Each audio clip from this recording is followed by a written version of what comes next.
नमस्कार। मैं डॉक्टर प्राची शर्मा, प्रवक्ता जिला शिक्षा एवं प्रशिक्षण संस्थान कानपुर देहात से। आज हम लोग डीएलएड चतुर्थ सेमेस्टर के अंतर्गत हिंदी विषय में शिक्षण सूत्रों का अध्ययन करेंगे। प्यारे प्रशिक्षुओं, ये जो विषय है ये आपके आगामी प्रतियोगी परीक्षाओं की दृष्टि से भी बहुत महत्वपूर्ण है। तो आशा है कि आप सभी ध्यानपूर्वक इस पूरे वीडियो को देखेंगे और सुनेंगे। सबसे पहले जानते हैं कि शिक्षण सूत्र है क्या। रेमंड के अनुसार शिक्षण सूत्र पथ प्रदर्शन करते हैं जिसमें सिद्धांत से व्यवहार में सहायता के लिए अपेक्षा की जाती है।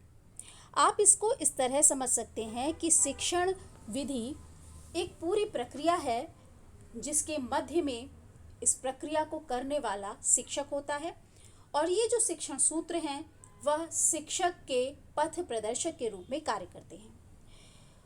ऑक्सफोर्ड डिक्शनरी के अनुसार शिक्षण सूत्र एक आम सच्चाई है जो विज्ञान एवं अनुभव से ली जाती है। ये सूत्र अध्यापक को सुचारू रूप से शिक्षण में मदद करते हैं।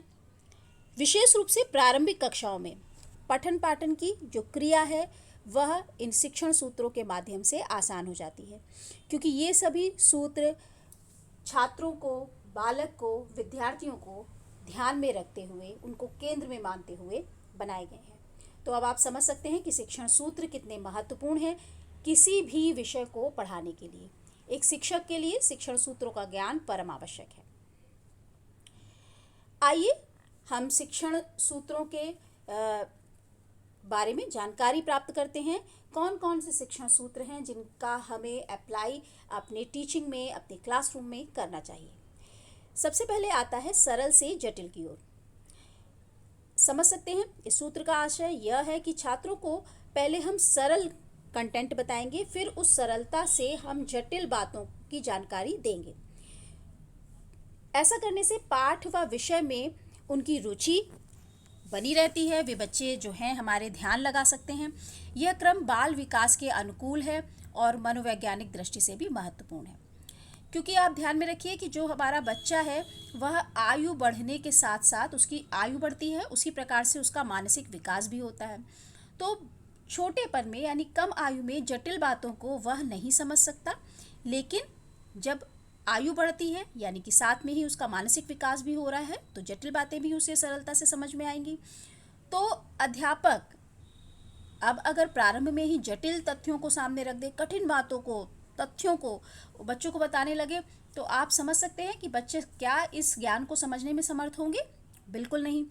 तो इसीलिए इतना सारा प्रयास शिक्षक का व्यर्थ ना हो जाए, बेकार ना हो जाए। हमेशा एक टीचर को, एक अध्यापक को ये बात ध्यान रखनी चाहिए कि हम सरल से जटिल की ओर कंटेंट को ले जाएंगे। अब एग्जाम्पल देखते हैं।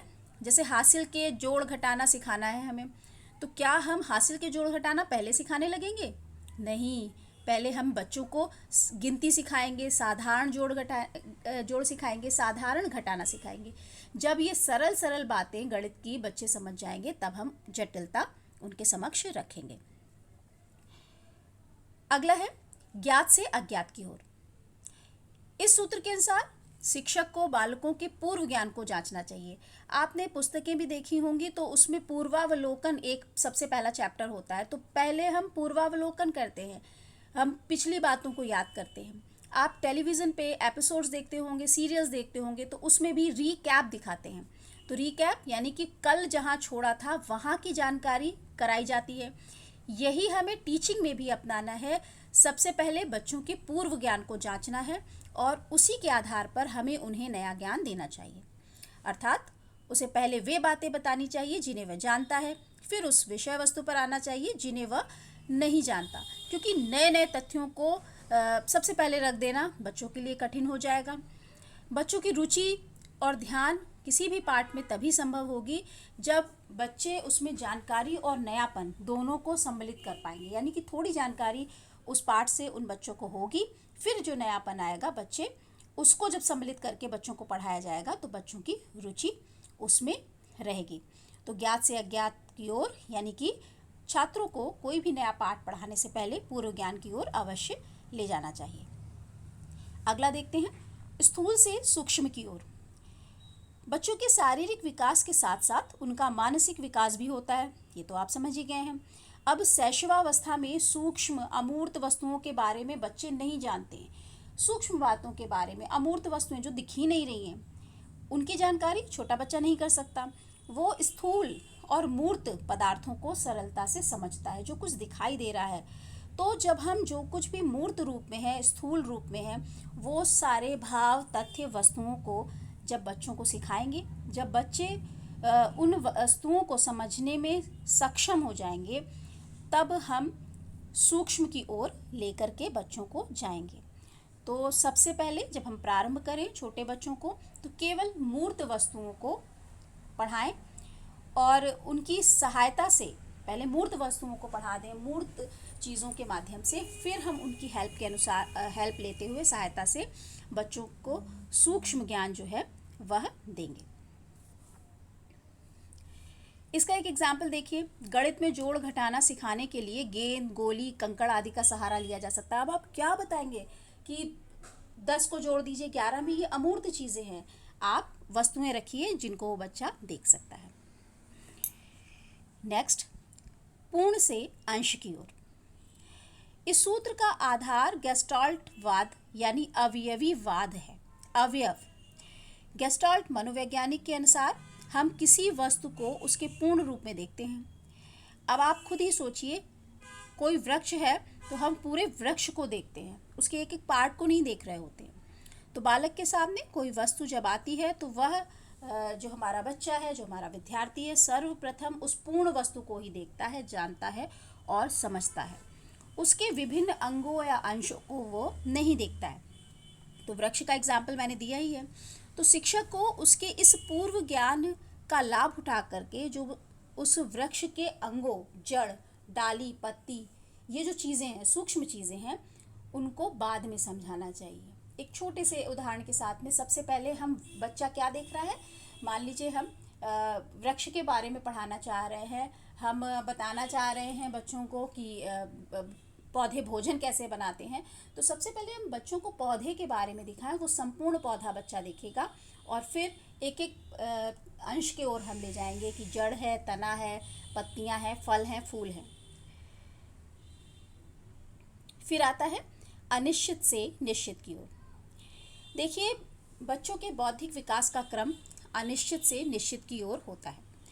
मानसिक विकास यानी ज्ञानेंद्रियों का विकास, अनुभव के साथ साथ उसके विचारों में स्पष्टता, निश्चितता आती है। प्रारंभ में बच्चों को कोई घटना, तथ्य, वस्तु का स्पष्ट और निश्चित रूप से ज्ञान नहीं होता है।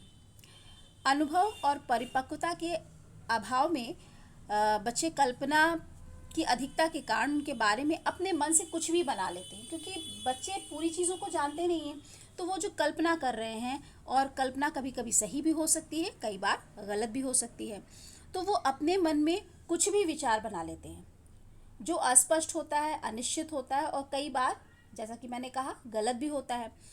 तो यहाँ पर टीचर का रोल कितना महत्वपूर्ण है। देखिए कि शिक्षक को ऐसे समय में चाहिए कि वह बच्चों के अनिश्चित ज्ञान को पहले स्पष्ट करे, निश्चित करे, तथा जो बच्चों के मन में गलत धारणाएं विकसित हो गई हैं, जो गलत जानकारियां बच्चों के मस्तिष्क में हैं, उनका सुधार करें। यानी जो ज्ञान है जो शिक्षक द्वारा प्रदान किया जाएगा, यहाँ पे हमें सूत्र का ध्यान रखना है, अनिश्चित से निश्चित की ओर। अब आता है प्रत्यक्ष से अप्रत्यक्ष की ओर। इस सूत्र के अनुसार छात्रों को सबसे पहले उनके द्वारा देखी गई वस्तुओं के बारे में बताना चाहिए। यानी कि जो कुछ दृश्य है, दिखाई दे रहा है, जो उन्होंने देखी है, उन वस्तुओं के बारे में बताएंगे। अब हमारा कंटेंट क्या कह रहा है, उन वस्तुओं के बारे में हमें बच्चों को सिखाना है जो कि बच्चों ने नहीं देखी है, जिनके बारे में बच्चे नहीं जानते हैं। तो हम क्या करेंगे, पहले प्रत्यक्ष चीज़ों का अवलोकन कराएंगे, फिर उन वस्तुओं के बारे में हम बच्चों को ज्ञान देंगे जिन्हें वह नहीं देख सकता। अर्थात उन्हें पहले उनके वर्तमान की जानकारी कराई जाए, फिर उसी की सहायता से जो पास्ट है, भूत है या फिर भविष्य की ओर बच्चों को ले जाया जाए। यानी कि जो वस्तुएं हमारे आसपास सुलभ हैं, आसानी से मिल सकती हैं, उनके माध्यम से, प्रत्यक्ष वस्तुओं के माध्यम से हम अप्रत्यक्ष वस्तुओं, अप्रत्यक्ष तथ्यों, अप्रत्यक्ष घटनाओं की जानकारी बच्चों को देंगे। जैसे कहानी के माध्यम से कोई ऐसी कहानी जो पहले घट चुकी हो, उसके बारे में, वो अप्रत्यक्ष है, उसको बच्चे ने देखा नहीं है, तो यहाँ पे एक शिक्षक प्रत्यक्ष घटना को, कोई एक नई कहानी गढ़ेगा बच्चों के ही माध्यम से, जो कि बच्चों के जीवन में घटती है या बच्चों ने अपने आसपास देखी है। तो प्रत्यक्ष से अप्रत्यक्ष की ओर हम यहाँ पर बच्चे को ले जाएंगे। फिर अगला सूत्र जो है वह है विशिष्ट से सामान्य की ओर। इस सूत्र के अनुसार शिक्षक को छात्रों के सामने किसी प्रकरण से संबंधित बहुत सारे उदाहरण प्रस्तुत करने चाहिए। फिर उन्हीं उदाहरणों की सहायता से जो पढ़ाना है उसका सिद्धांत और नियम स्पष्ट करना चाहिए। स्वयं उदाहरण प्रस्तुत करके उन्हें निष्कर्ष निकालने के लिए भी प्रेरित करना चाहिए। यहाँ पे उदाहरणों के माध्यम से पढ़ाई कराई जा रही है और बच्चों को भी ऐसी क्षमता बच्चों के भीतर विकसित की जा रही है कि बच्चे भी स्वयं प्रेरित हों, उदाहरण प्रस्तुत करें और फिर निष्कर्ष निकालें। यह सूत्र बालकों को निरीक्षण, परीक्षण, विचार, चिंतन आदि के अवसर प्रदान करता है। अतः इसमें बच्चे रुचिपूर्वक सीखते हैं, जिससे प्राप्त जो ज्ञान है वह स्थायी होता है, क्योंकि अनुभव के आधार पर सीख रहे हैं, उदाहरणों के माध्यम से सीख रहे हैं। जो हमारे मतलब ये जो सूत्र है विज्ञान और गणित या व्याकरण का जो है, हमारी जो भाषा में आता है व्याकरण, ये शिक्षण सूत्र इन विषयों के लिए अत्यंत उपयोगी है। फिर आता है विश्लेषण से संश्लेषण की ओर। विश्लेषण बालकों को किसी बात को भली प्रकार से समझाने में सहायक होता है। विश्लेषित कर दीजिए और फिर संश्लेषण उसी बात के ज्ञान को निश्चित रूप प्रदान करता है। मैंने क्लासरूम में भी कई बार आपको बताया है, जब हम संधि विच्छेद कर रहे होते हैं तो यदि हम विद्यालय शब्द रखते हैं तो संश्लेषित शब्द है, लेकिन अगर हम विद्यालय, विद्या प्लस आलय शब्द बच्चों के सामने सबसे पहले प्रेषित करते हैं, दिखाते हैं, तो बच्चा यहाँ पे विश्लेषित करके देख रहा है कि विद्या अलग है, यानी जो हम पढ़ते हैं, यानी कि ज्ञान, और आलय यानी कि घर। फिर उसको क्या कर दिया, संश्लेषित, यानी कि दो पद जो हमें दिखाई पड़ रहे थे, दो शब्द जो हमें दिखाई पड़ रहे थे, विद्या और आलय, उसको संश्लेषित एक रूप में करके दिखाया, वो है विद्यालय। तो ये क्या होता है कि इससे किसी घटना या तथ्य की जानकारी पहले समग्र रूप में कराकर फिर उसके विविध भागों को व्याख्या और विश्लेषण के द्वारा स्पष्ट किया जाता है, और खंड जो हमने पहले दिखाए हैं उनको आपस में जोड़ करके पूरी जानकारी कराकर बच्चों को निष्कर्ष तक पहुंचाया जाता है। विश्लेषण और संश्लेषण दोनों ज़रूरी हैं, जैसा कि पूर्व में भी क्लास में हमने पढ़ा है, कई बार मैंने बताया है कि ये बच्चों के मानसिक और आयु जनित जो विकास है, यानी कि बच्चों की आयु जैसे जैसे विकसित होती है, उनका मानसिक स्तर जब से जैसे विकसित होता है, तो जहाँ हम छोटे बच्चों में पहले विश्लेषण से संश्लेषण की ओर ले जा रहे हैं, लेकिन बड़ी कक्षाओं में हम संश्लेषण से विश्लेषण की ओर ले जा सकते हैं। अगला सूत्र है अनुभव से युक्ति युक्त की ओर। अनुभूत ज्ञान वह होता है जिसे बालक अपने निरीक्षण और अनुभव द्वारा प्राप्त करता है, यानी खुद उसने अनुभव किया है। उसके अपूर्ण और अनिश्चित ज्ञान को वास्तविक व स्थायी बनाने के लिए उसे तर्कयुक्त बनाना चाहिए। छोटे छोटे बच्चे तर्क व विचार के प्रयोग की क्षमता उतनी उनके भीतर नहीं होती जितने हम बड़ों में होती है। तो जो छोटे बच्चे हैं वो उतना तर्क नहीं कर सकते, उतने विचार नहीं कर सकते जितना हम, जहाँ तक हम कर सकते हैं, हम बड़े कर सकते हैं। तो उनकी जानकारियाँ, जितनी जानकारियाँ उन बच्चों के पास है, उनको आधार बनाकर वो अपना अवलोकन करें, स्वानुभव उनके पास जो है, उन अनुभवों के माध्यम से हम उनको युक्ति युक्त जो सही ज्ञान है वो उनको प्रदान करें। यानी शिक्षक बच्चों के अनुभव द्वारा प्राप्त ज्ञान को ढेर सारी विधियों के माध्यम से, ढेर सारी सामग्रियों के माध्यम से, प्रयोगों के माध्यम से एक तर्क संगत और युक्ति युक्त बनाने की कोशिश करें। तो यहाँ पे हमने बच्चों के अनुभव का प्रयोग किया है और फिर उनको युक्ति युक्त या तर्क संगत ज्ञान प्रदान करने की बात कही है। अगला शिक्षण सूत्र कहता है कि मनोवैज्ञानिक क्रम से तर्क संगत की ओर।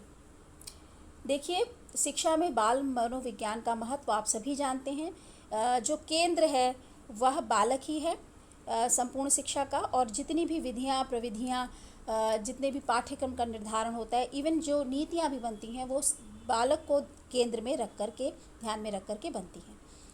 तो बालक की शिक्षा उसकी रुचियाँ, उसके जो रुझान हैं, उसकी क्षमताएं और जो जिज्ञासाएं हैं उनके अनुसार ही बच्चे को देनी चाहिए। जैसे जैसे उसके ज्ञान का विकास होगा, उसके मस्तिष्क का विकास होगा, उसे विषय का तार्किक व क्रमबद्ध ज्ञान प्रदान किया जाए, जिससे उसकी रुचि जो है, उसका ध्यान जो है वह पाठ में लगा जाए। तो हमें मानसिक स्तर का बार बार ध्यान देना है कि क्रमानुरूप हमें चलना है, एकदम से कठिनता परोसनी नहीं है। एग्जाम्पल देखिए, भाषा में शिक्षण का तार्किक क्रम क्या कहता है कि सबसे पहले वर्ण और ध्वनि बताई जाए, उसके पश्चात वाक्य सिखाया जाए, जबकि मनोवैज्ञानिक क्रम के अनुसार पहले वाक्य फिर वर्ण व ध्वनि के बारे में जानकारी करानी चाहिए। आप सोचेंगे कैसा विरोधाभास है।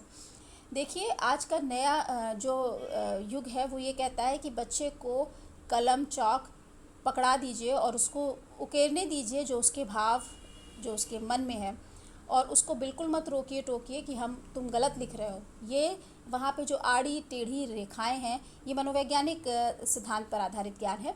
जो आड़ी टेढ़ी रेखाएं हैं जो आपकी दृष्टि से गलत हैं, कि को कुछ नहीं लिखा है, लेकिन बच्चा उसमें पूरी की पूरी कहानी बता सकता है। तो हमें जब भी पढ़ाएं मनोवैज्ञानिक ढंग से पढ़ाएं। सबसे पहले हम उसे रटाने ना लगे, हम पहचान करा रहे हैं, दिखा रहे हैं। बच्चा जैसा कक्षा शिक्षण के दौरान भी हम लोगों ने बात करी थी कि बच्चा सीख रहा है, ना तो वो अक्षर को पहचान रहा है, ना वो लिखना जान रहा है। हमें अभी फोकस किस पे करना है, बच्चा पहचानने लगे। तो लिखना नहीं जान रहा है, पढ़ना नहीं जान रहा है, बस वो आकृति को उसके मस्तिष्क में बार बार डिस्प्ले कर रहे हैं हम लोग, तो वो बच्चा, उसके मस्तिष्क में वो चीज़ें फीड हो रही हैं। तो ये सारी जो नई नई टेक्निक्स हैं, ये सारा का सारा बेस्ड किस पर है, चाइल्ड साइकोलॉजी पर। तो इसका हमें हमेशा ध्यान रखना चाहिए। इसके बाद आता है प्रकृति का अनुसरण। जो कुछ भी होता है वह प्रकृति के अनुरूप ही होना चाहिए, चाहे वह जीवन में हो, चाहे वह कक्षा शिक्षण में हो, क्योंकि कक्षा शिक्षण भी जीवन गढ़ने की एक कार्यशाला है, एक वर्कशॉप है। इसे समझते हैं। इस सूत्र का आशय है कि बालक की शिक्षा दीक्षा उसकी प्रकृति के अनुसार होनी चाहिए। शिक्षक को उन्हें सिखाते समय उसकी आयु, उसका मानसिक स्तर, क्षमता, रुचियों का ध्यान रखना चाहिए। पाठ्यक्रम, पाठ्यवस्तु, पाठ्यपुस्तक, शिक्षण विधि, शिक्षण अधिगम सामग्री और जितनी भी गतिविधियां हैं, सब कुछ बच्चों के शारीरिक मानसिक विकास और उनकी जो नीड्स हैं, उनकी आवश्यकता है, उन्हीं के अनुसार होनी चाहिए। यदि हमारी शिक्षा व शिक्षण बाल विकास में बाधक बनते हैं, अवरोध उत्पन्न करते हैं, तो ऐसी शिक्षा का कोई भी योगदान नहीं है। ऐसी शिक्षा अनुचित है, अप्रासंगिक है और अमनोवैज्ञानिक है। अतः शिक्षक के रूप में हमें इस सूत्र का अनुसरण करके जो हमारे बच्चे हैं, जो हमारे छात्र छात्राएं हैं, उनके स्वाभाविक विकास में सहायता करने को तत्पर रहना चाहिए। यानी आप समझ गए हैं, जो कुछ भी हम पढ़ाएंगे, जैसा भी हम पढ़ाएंगे, जिन भी टेक्निक्स का हम इस्तेमाल करेंगे, हमेशा हमेशा हमें एक शिक्षक के रूप में ध्यान रखना है कि वह सब कुछ बालक के शारीरिक मानसिक आयु के अनुरूप होना चाहिए, उसकी क्षमता के अनुरूप होना चाहिए, उसकी योग्यता, उसकी रुचियों, उसके रुझान, इन सब पर आधारित होना चाहिए। तो आप समझ ही गए होंगे कि शिक्षण के द्वारा ही शिक्षा के उद्देश्यों की प्राप्ति की जा सकती है। शिक्षा का महत्वपूर्ण और अंतिम लक्ष्य एकमात्र छात्रों के व्यक्तिगत जो उनका व्यक्तित्व है उसका निर्माण करना है और उनका सर्वांगीण विकास करना है। तो इस दृष्टि से जो शिक्षण का मुख्य उद्देश्य है वह लर्निंग है, अधिगम है, और छात्रों में अधिगम प्राप्ति को किस प्रकार से सुनिश्चित किया जाए, किस प्रकार से टीचिंग लर्निंग प्रोसेस जो है, जो शिक्षण अधिगम प्रक्रिया है, सुचारू रूप से निर्बाध गति से चलती रहे और उसका फ़ायदा बच्चों के अधिगम स्तर में वृद्धि के रूप में हमें प्राप्त हो। इसके लिए इन टीचिंग टेक्निक्स, इन शिक्षण सूत्रों का ज्ञान आवश्यक है। साथ ही साथ केवल ज्ञान आवश्यक ही नहीं है, जब हम एक शिक्षक के रूप में कक्षा में प्रवेश करें तो हमारा सारा कार्य व्यवहार जो हो इन सूत्रों के आधार पर ही हो। आशा है आप सभी को ये शिक्षण सूत्र समझ में आ गए होंगे।